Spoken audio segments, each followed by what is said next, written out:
What are we doing when we assemble as the saints? Well, this is where I'm going to turn it back on its head. In most churches in America, if I walked in, I wouldn't know what they were doing, to be honest with you, because we have left behind the doctrine of sola scriptura in the church. So churches are basically based on the cleverness and pragmatism and charismatic personality of leaders. And it's done by entertaining people or by keeping them busy. You see, people want to have meaning in their life.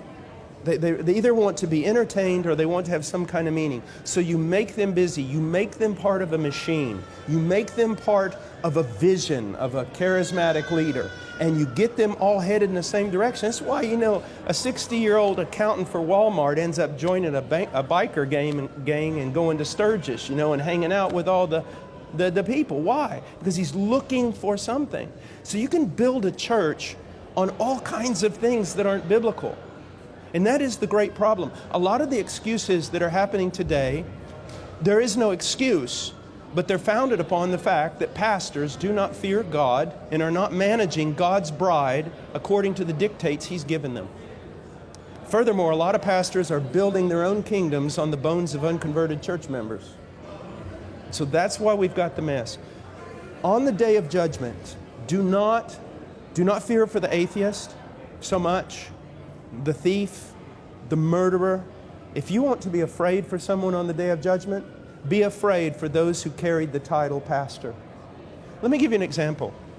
I gave this example last night. Let's say that a king had a bride. He loved her. He dressed her in white. She was pure and precious to him. And the people admired her for her virtue, for her merit.